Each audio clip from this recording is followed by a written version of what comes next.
Ladies and gentlemen, when CNN, of all networks, complains about propaganda on cable, so this is absolutely hilarious, when they're lamenting and bemoaning the negative influence of a public relations machine, a public relations machine called Fox News and other conservative channels, then you know it's come full circle. CNN exists. MSNBC exists. The Washington Post and the New York Times, unfortunately, exist today. It wasn't always this way, but they exist today. This machine is here to prop up Democratic Party talking points. Everyone from CNN, MSNBC, the Washington Post, the New York Times, Daily Beast, Vanity Fair, Esquire, Time Magazine, New Yorker, New York Magazine, BuzzFeed. I mean, let's see, Vice. I mean, I just named, 10, 12 publications. Trevor Noah, Stephen Colbert, Jimmy Kimmel, Jimmy Fallon, James Corden, John Oliver, Saturday Night Live, every music award, every Hollywood award show, all of Hollywood, Twitter algorithms, every other algorithm on social media platforms. I mean, how many more? Like, if you want to talk about a propaganda machine, if you want to talk about one political party benefiting from every conceivable advantage, and you still have this article, Trump's post-presidency on the assault with the help of a cable propaganda machine. What's taking place? This is by a wonderful Mr. Stelter. I'll read it to you I'll read a little bit of it to you. A long interview with a Fox anchor, an even longer podcast with a Fox commentator, and a dinner time phone call with a Newsmax TV personality. Former President Donald Trump was audible, if not visible, all day long on Monday, and the effect is to keep him front and center in the Republican Party conversation. His unwillingness or inability to lay low. Why would he need to lay low? Why does the Orange Menace need to lay low? His policies, look, I'm liberal on immigration. I want dreamers to become citizens. I have friends who are dreamers. I want them to become citizens. And, but I'm conservative on a number of issues from the Second Amendment. I have what used to be a liberal foreign policy. What drives me is I want Americans home from never-ending counterinsurgency conflicts. If you tell that to somebody who says, how could you vote for Trump? It's like it goes in one ear, out the other. They don't care. They care what you said 20 years ago on AOL, some AOL message board, Twitter, whatever. They care what you said in cyberspace 20 years ago. I deleted my Twitter account 3 years ago. And I was on the far left when I deleted it. Well, pretty much. So, I mean, I knew that I knew this day and age would come where everything now is turned into a political tool, a political pitfall. But here, I just want to read you this. You have every conceivable possible advantage Democrats have, every single one, and they still can't accept or acknowledge the fact that President Trump is popular, that his ideas resonate. Now, was he 100% right on the topic of immigration? No. Separation was wrong. I condemned that policy. That was a wrong policy. You want to know what's worse than that? What President Obama did in a Senate report that I can't even read because of the YouTube algorithm.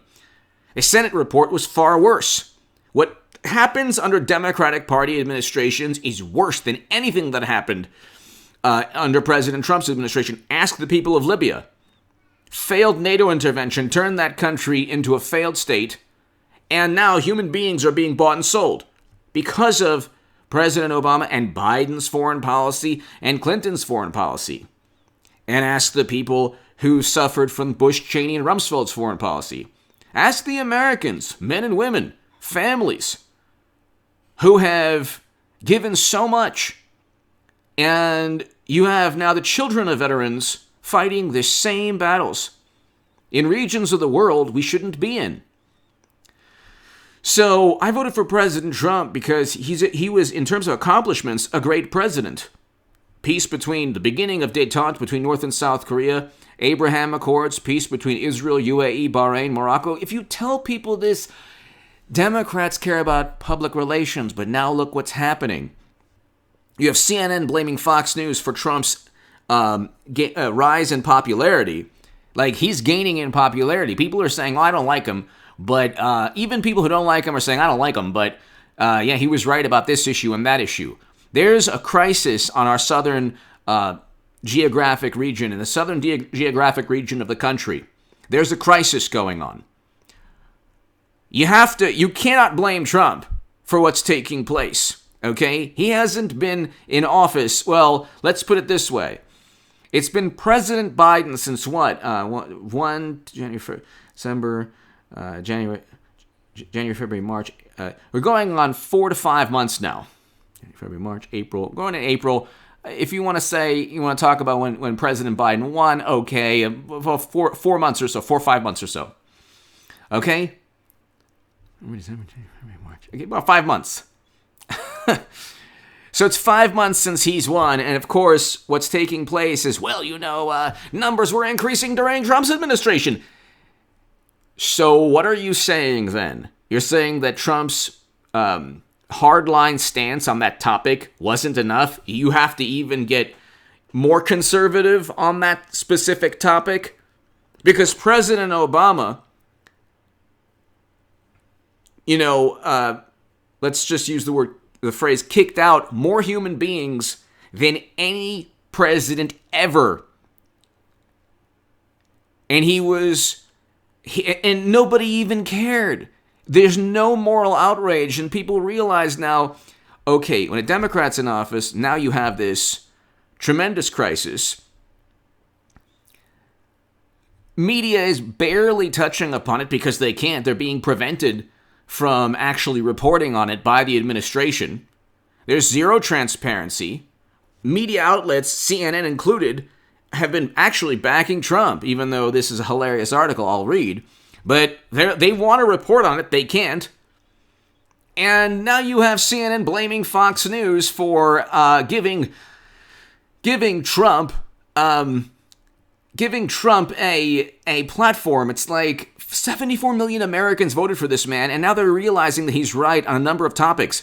They're realizing that he might not have been 100% right, but he was correct in focusing on certain topics that are now becoming a tremendous crisis. And if you want to talk about, media and Democrats are so duplicitous and disingenuous oftentimes. Harvard discrimination against students. Harvard discrimination against Asian students. Why don't you have any discussion on Harvard's overt discrimination? Or an Ivy League school's discrimination? That is that's actually against the law. It's going to go to the Supreme Court. Okay? And it upends all the theories and orthodoxies that have been amplified on Twitter and social media. It completely obliterates them and annihilates all of them. So, and then you talk about a whole bunch of things, but like President Trump was the first president to step foot in North Korea, to begin détente between North and South Korea. President Moon Jae-in of South Korea stated that Trump deserved the Nobel Peace Prize. They're trying to blame his words on all of these atrocities that have taken place, and horrendous atrocities, that have taken place. People commit crimes for a number of reasons that have nothing to do with Trump. It's President Biden's America. Why don't you just accept that? It's President Biden's America. And in President Biden's America, you're having a lot of horrendous things take place, and media is very hands-off. No judgment, no condemnation, no pontificating, no preaching, no sermons. That's one of the reasons why 74 million Americans will vote for Trump again. Hopefully more. But here, his unwillingness or inability to lay low is exactly what many Trump observers expected. What? Why would he let... Do you think Madam Secretary laid low? No. She started a podcast. I think there were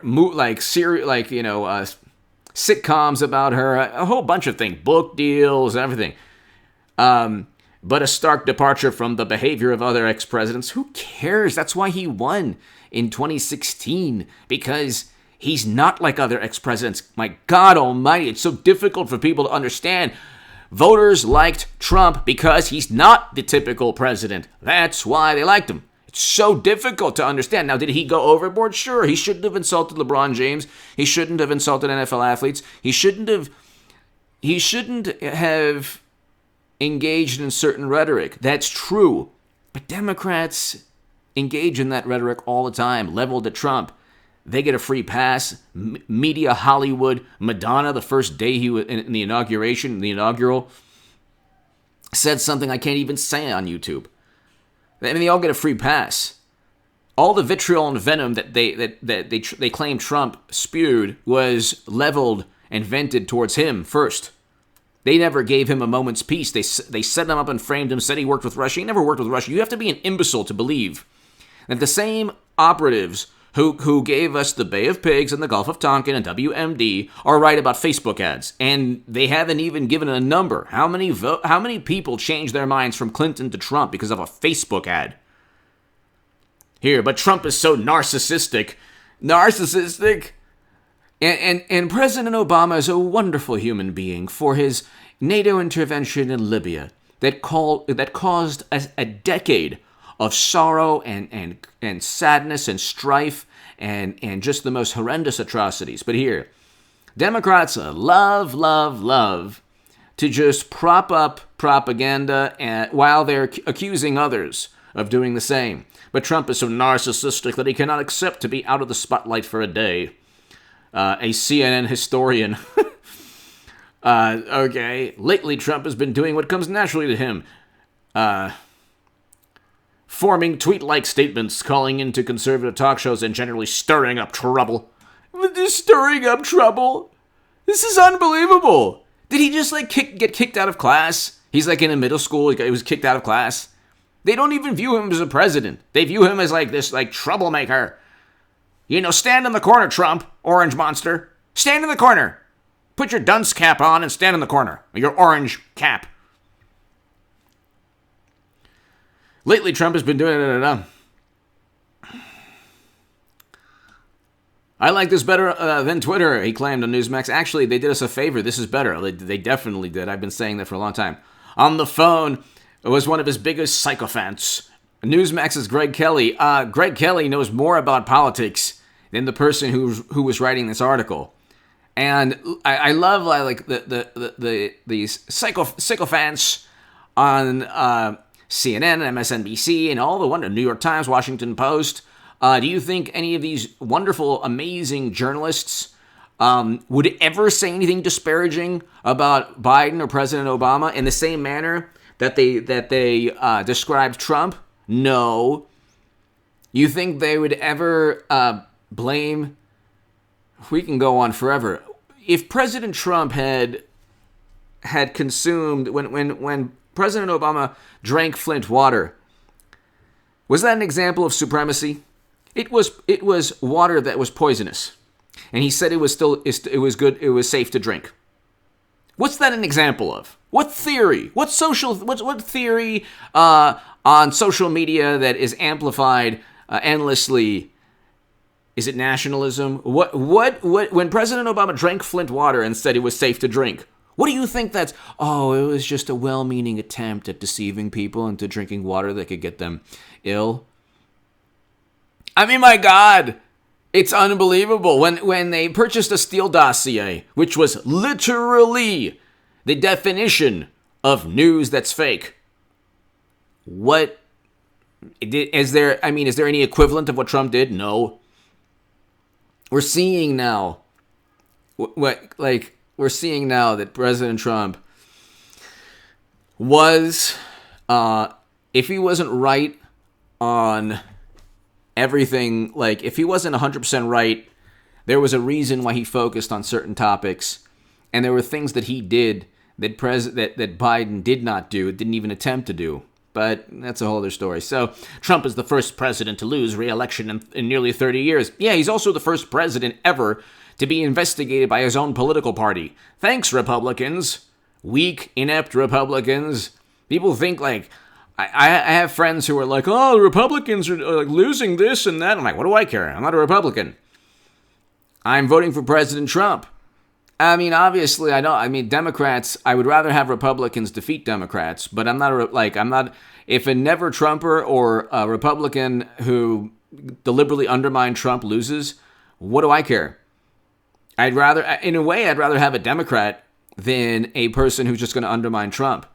It's actually better, much better, because then you have a person who supports President Trump primaried or winning a primary. Okay, President Trump, it's a great deal.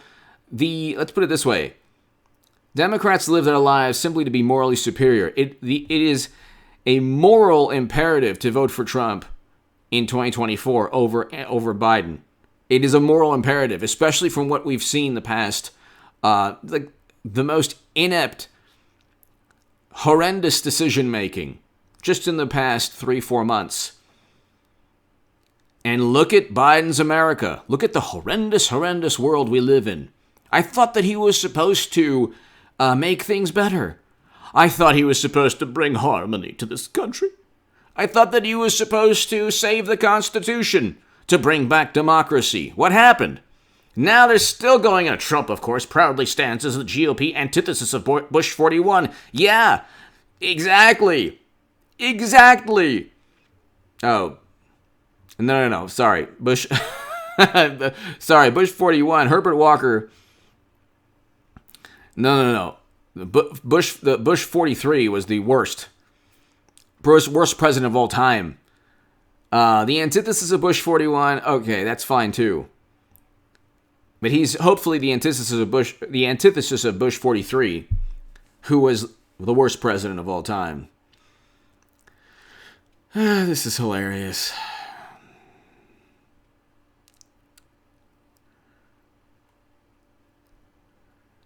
Very cool, he said, the president of the United States forgetting to call Trump the former president. Oh my God. Oh my God, he did? He didn't call him the former. This is horrible. Anyway, this is news now. You know, all of these crises and, oh my God, Trump, he went on Newsmax, he went on Fox News. Oh my God, it's the end of the world. Give me your thoughts below. I should be back with another segment a little later.